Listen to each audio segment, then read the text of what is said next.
ஃப்ரெண்ட்வுட்ஸ் நேயர்களுக்கு வணக்கம். தமிழக அரசியல்ல ரொம்ப பரபரப்பாவே பல விஷயங்கள் நடந்து கொண்டே இருக்கு. இதுல ஓபிஎஸ் ஆதரவாளரான மனோஜ் பாண்டியன் இவர் பாத்தீங்கன்னா திமுகவில் நேத்து தன்னை இணைச்சுக்கிட்டார். இணைச்சிட்டு பல விஷயங்கள் இவர் சொன்னார். ஏன் நான் திமுகவுக்கு வந்தேன், இபிஎஸ் கிட்ட என்ன தவறு இருக்கு அப்படின்றத எல்லாத்தையும் காரணத்தை சொன்னாரு. அது மாத்திரம் இல்லாம எம்எல்ஏ பதவியும் ராஜினாமா செஞ்சிருக்கிறார். இப்போ ஆலங்குளம் தொகுதி எம்டியா இருக்கு அப்படின்னு நமக்கு தெரியும். இப்போ அதிமுக ஒரு எம்எல்ஏக்கள் குறைஞ்சிருக்கிறாங்க. இப்படியா இருக்கும் பொழுது இபிஎஸ் சரியான ஒரு தலைமையில கீழே இல்ல, அவர் பாஜகவுடைய கிளைக்கழகமா தான் இருக்குது. இன்னைக்கு அதிமுக நிலவரம் அதுதான். பாஜகவுடைய கிளைக்கழகமா அதிமுக இருக்கு. அதுல அமித்ஷா அவர்கள் சொல்ற விஷயத்த அப்படியே பிசுகாம செய்யற இடத்துலதான் இபிஎஸ் அவர்கள் இருக்கிறாரு அப்படின்ற குற்றச்சாட்டையும் முன்வைத்தாங்க.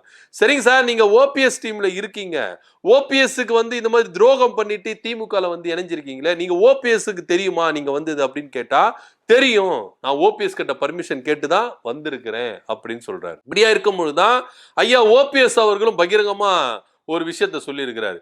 மனோஜ் பாண்டியன் என் நாலேஜுக்கு தெரிஞ்சுதான் போனாரு, திமுக போனது நன்மை அப்படின்னு சொல்லியிருக்காரு. என்னங்க, உங்களையே நம்பி ஆதரவா வந்தாங்க, இன்னைக்கு அவரு திமுக போய் சேர்ந்தது நன்மைன்றீங்க அப்படின்னு ரொம்ப குழப்பமா இருந்தது. என்ன விஷயமா இருக்கும்?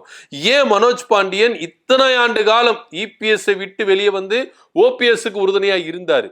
பசும்பொன் சம்பவத்துக்கு அப்புறம் மனோஜ் பாண்டியனுடைய மனசு ஏன் மாறணும் அப்படின்னு ரொம்ப அலசி ஆராய்ஞ்சு பார்த்தா உண்மையிலேயே ஐயா ஓபிஎஸ் உடைய நிலைமை என்னவா இருக்கு, கரண்ட் சிச்சுவேஷன்ல என்னவா இருக்கு அப்படின்னு நம்மளுடைய டீமுகளெல்லாம் வச்சு என்ன பண்ணோம், அலசி ஆராய்ஞ்சு. அதுல பல திடுக்கிடும் விஷயங்கள் தகவல் வந்துகிட்டே இருக்கு. என்ன விஷயம்? ஏன் மனோஜ் பாண்டியன் ஓபிஎஸ் விட்டுட்டு இங்க திமுக பக்கம் வரணும், அதுவும் இல்லாம இப்போ ஓபிஎஸ் உடைய நிலைமை என்ன அப்படின்றத நம்ம கொஞ்சம் டீட்டெயிலா பார்க்கலாம்.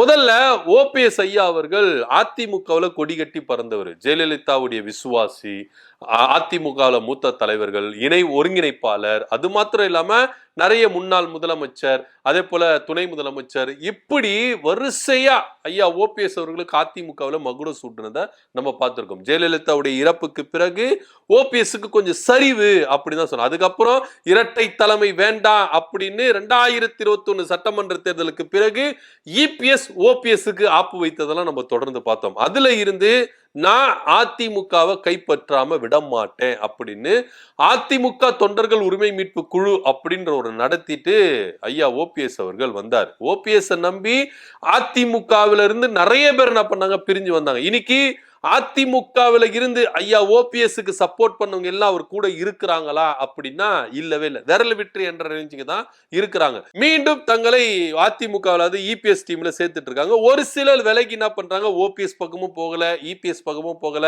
நடுநிலைமையா என்ன பண்றாங்க, இன்னைக்கு இருக்கிறாங்க. சோ இப்போ அதிமுகவில் அந்த டைம்ல, அதாவது இபிஎஸ் ஓபிஎஸ் இந்த ரெண்டு தலைமை வேண்டாம், ஒற்றை தலைமை தான் அப்படின்ற பிரிவினை வரும்பொழுது இபிஎஸ் பிரிஞ்சு வந்தார்ல, அப்போ அவருக்கு பகிரங்கமா நிறைய பேர் என்ன பண்ணாங்க, ஓப்பனா என்ன பண்ணாங்க, ஆதரவுகளை கொடுத்துட்டு இருந்தாங்க. இங்க இபிஎஸ்க்கு கொடுக்கலன்னா பரவாயில்ல, இபிஎஸ் தலைமை சரியில்லை அப்படின்னு சொல்லிட்டு ஐயா ஓபிஎஸ் அவர்கள் ஒரு விஷயத்த நான் அவர்கிட்ட எடுத்துக்கிறாரு, அதிமுகவை கைப்பற்றணும் அப்படின்னு, அவருக்கு உறுதுணையா இருப்போம் அப்படின்னு சொல்லிட்டு நிறைய பேர் என்ன பண்ணாங்க, ஐயா ஓபிஎஸ் கிட்ட வந்தாங்க. ஆனா ஓபிஎஸ் மனநிலைமை அதிரடியா இல்லவே இல்லை. இபிஎஸ் அவர்கள் அதிரடியான முடிவு எடுக்கிறாரு, ஆனா ஓபிஎஸ் அவர்கள் கொஞ்சம் அமைதியாவே காக்குறாரு. ஏன் அப்படின்னா, பாஜகவுடைய ஆலோசனையின்படி, அப்போ பாஜகவுடைய ஆலோசனையின்படி ஐயா ஓபிஎஸ் அவர்கள் செயல்பட்டார் அப்படின்னு நிறைய பேர் என்ன பண்றாங்க, குற்றம் சாட்டுறாங்க. இந்த போக்கு நிறைய பேருக்கு பிடிக்காம விலகிட்டாங்க. ஆரம்பத்துல நிறைய பேர் என்ன பண்ணாங்க, இப்ப தெரியாம நம்ம வந்துட்டோம் ஐயா ஓபிஎஸ் பின்னாடி, இப்ப நம்ம திருப்பி இபிஎஸ் கிட்டே போயிருவோம்னு சொல்லிட்டு நிறைய பேர் இபிஎஸ் கிட்டே போயிருக்காங்க, நிறைய பேர் போகாம வெளியவும் இருக்கிறாங்க.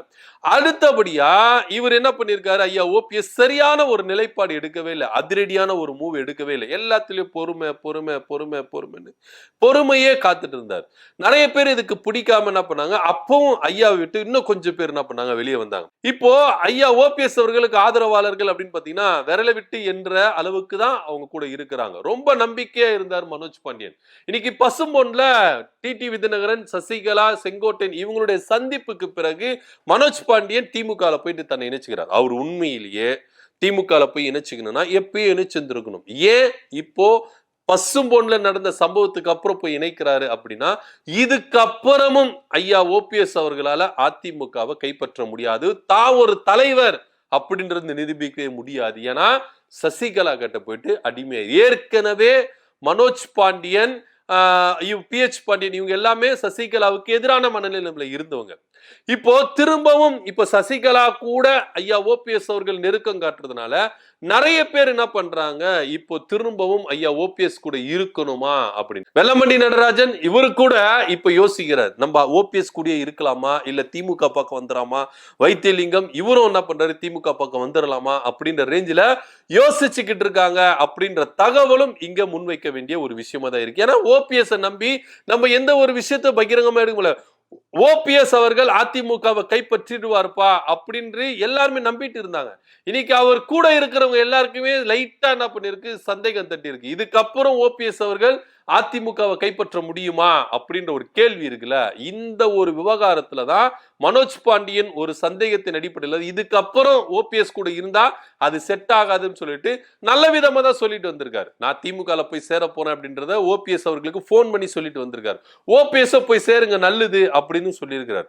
சோ இந்த விவகாரம் இருக்கும் போது அடுத்த கட்ட நகர்வு ஐயா ஓபிஎஸ் அவர்களுக்கு அரசியல் எப்படி இருக்க போகுது, இப்ப 2026 சட்டமன்ற தேர்தல எப்படி களம் காண போனார். இப்ப எல்லாருக்குமே ஒரு ஆசை இருக்குல்ல, எதுக்கு தேர்தலை நம்ம நிக்கிறோம், ஆட்சி அதிகாரத்துல வரணும், நமக்கு பவர் வரணும் அப்படின்னா. இப்போ அதிமுக அப்படின்ற ஒரு ஆளுமை இங்க ஆட்சியில இல்லைன்னா கூட அந்த சட்டமன்றத்துல அந்த எம்எல்ஏ என்ன பண்ணுவாங்க, எம்எல்ஏ அப்படின்ற ஒரு பொறுப்புல அவங்க இருப்பாங்கல்ல. இப்ப அததான் எல்லாரும் எதிர்பார்க்கிறாங்க. ஐயா ஓபிஎஸ் அவர்களோட இருந்தா இந்த எம்எல்ஏ பதவியை பெற்றுக்கொண்டு நம்ம ஆட்சி அதிகாரத்துல வர முடியுமா அப்படின்னு. இபிஎஸ் கூட இருந்தா நம்ம வர முடியுமா? ஏன்னா எல்லாருக்கும் ஒரு ஆசை இருக்கும், எம்எல்ஏவா நிக்கிற எல்லாருக்குமே எப்படியாச்சும் ஜெயிச்சுட்டு நம்ம கொஞ்சம் பொறுப்புகள்ல வந்துடணும் அப்படின்றதான் யோசிப்பாங்க. ஆனா இப்ப ஐயா ஓபிஎஸ் கூட இருந்தா அது நடக்கவே நடக்காது. இபிஎஸ் கூட இருந்தா கூட பாஜக கூட்டணி இருக்கு, எப்படியாச்சும் என்ன பண்றாங்க, நம்மள ஜெயிக்க வச்சிருவாங்க அப்படின்ற ஒரு நம்பிக்கை அவங்களுக்கு இருக்கு. ஆனா இங்க ஐயா ஓபிஎஸ் கேட்ட எந்த நம்பிக்கையின் அடிப்படையில இவர் கூட இருக்க முடியும் அப்படின்னு தான் எல்லாரும் யோசிக்கிறாங்க. 2026 சட்டமன்ற தேர்தல் வரும்போது யாராவது எதனா ஒரு கட்சி கூட பிடிச்சி எதனா ஒரு கூட்டணியில பிடிச்சி நம்ம ஜெயிச்சு வந்துடணும் அப்படின்னு தான் எல்லாருமே நினைப்பாங்க. ஆனா இப்போ ஐயா ஓபிஎஸ் ஓட நிலைமை என்னவா இருக்கு அப்படின்னு நம்மளுக்கு தெரியல. ஏன்னா அவரு இப்ப பாஜக கூட இருந்தார், இப்ப பாஜக கூடயும் இல்ல. இப்ப யாரு கூட போய் இருக்க போறாரு அப்படின்ற ஒரு கேள்வி இருக்குல்ல. விஜய் கூட கூட்டணி வைக்க போறாரு இல்ல இவங்க கூட்டணி அமைக்க போறாங்களா அப்படின்றது ஒரு விஷயமே இவங்களுக்கு இன்னும் ஒரு முழுமையா தெரியவே இல்லை. இப்ப ஐயா ஓபிஎஸ் அவர்கள் கூட தென் மாவட்டங்கள்ல நின்று நம்ம ஜெயிச்சிடலாம் அப்படின்னா இப்ப முக்குளத்தூருக்குள்ளேயே அங்க ஐயா ஓபிஎஸ் ஓட செல்வாக்கு கொஞ்சம் கம்மியா இருக்கு அப்படின்ற ஒரு தகவலும் இங்க முன்வைக்க வேண்டிய ஒரு விஷயமா தான் இருக்கு. இப்படியா இருக்கும் பொழுதுதான் மனோஜ் பாண்டியன் தெல்ல தெளிவா ஒரு முடிவு எடுத்து திமுக பக்கத்துல போய் என்ன பண்றாரு, சேர்ந்துட்டாரு. இப்ப அடுத்தபடியா வைத்தியலிங்கம், வெல்லமண்டி நடராசன் இவங்க எல்லாருமே என்ன பண்ண போறாங்க, திமுக ஐக்கியமாக போறாங்க அப்படின்ற ஒரு தகவலும் இங்க பரவிட்டு இருக்கு. ஆக மொத்த ஐயா ஓபிஎஸ் அவர்களை நம்பிட்டு வந்தா இதுக்கப்புறம் அதிமுக அவர் மீட்க மாட்டாரு, இதுக்கப்புறம் அதிமுக அவர் சேர்த்துக்கவும் மாட்டாங்க அப்படின்ற ஒரு நம்பிக்கை அதிமுக ஆதரவாளர்கள் கிட்டே இருக்குது. அதன் அடிப்படையில தான் இன்னைக்கு மனோஜ் பாண்டியன் முன்கூட்டியே என்ன பண்றாரு, சுதாரித்து கொண்டு திமுக போயிட்டு ஐக்கியம் ஆயிட்டாரு அப்படின்றது தான் நிதர்சனமான உண்மை. இன்னைக்கு அதிமுகவில் என்ன சொல்றாங்க அப்படின்னா, உங்களுக்கு அதாவது ஐயா ஓபிஎஸ் அவர்கள்கிட்ட ஆதரவாளரா இருக்கிறவங்களுக்கு அதிருப்தியா இருக்கிறாங்களா, தாராளமா வாங்க அதிமுக இணைச்சுக்குங்க அப்படின்ற அறைகூவல் கூட சைலண்டா எல்லாரும் இரண்டாம் கட்ட தலைவர்கள் எல்லாருமே என்ன பண்றாங்க, கொடுக்குறாங்க. ஏன் ஓப்பனா இபிஎஸ் அவர்களே சொல்றாரு, ஓபிஎஸ் தவிர்த்துட்டு யாரு வேணா வந்தாலும் நான் இங்க சேர்த்துக்கிறது தயாரா இருக்கேன், ஆனா ஓபிஎஸ் மட்டும் வேண்டாம் அப்படின்றது அவருடைய கூற்று. சோ அதனால இப்போ இப்படியாவும் வரலாம், திரும்பவும் அதிமுகக்குள்ள வரலாம் அப்படின்ற ஒரு தகவலும் இங்க முன்வைக்க வேண்டிய ஒரு விஷயமா தான் இருக்கு. ஆக மொத்த 2026 சட்டமன்ற தேர்தலில் ஐயா ஓபிஎஸ் அவர்களும் நிரூபிக்கணும் அப்படின்ற ஒரு கட்டாயத்துல அவர் நிக்கிறாரு. இன்னமும் இவரை நம்பிட்டு இருந்தா நம்ம ஆட்சி அதிகாரத்தில் வர முடியாது, அட்லீஸ்ட் ஒரு எம்எல்ஏவை கூட ஆக முடியாது அப்படின்ற ஒரு உண்மையான மனநிலைமை தான் தமிழ்நாட்டில் கள நிலவரத்துல போயிட்டு இருக்கு. என்ன நடக்குது அப்படின்னு பொறுத்து பார்க்கலாம். ஐயா ஓபிஎஸ் அவர்கள் இன்னும் அவர் சாஃப்ட் கார்னர்ல தான் இருக்கிறார், அதிரடியா அவர் இன்னும் அரசியல் எடுக்கல. அவரை நம்பி வந்தா நிச்சயமா தோத்துதான் போவோம் அப்படின்னு பலதரப்பட்ட மக்கள் அவருடைய ஆதரவாளர்கள் எல்லாருமே என்ன பண்றாங்க சொல்லிட்டு இருக்காங்க. இதை பத்தி உங்களுக்கு கருத்து என்ன அப்படி இருக்கல கமெண்ட் பண்ணுங்க. நன்றி, வணக்கம்.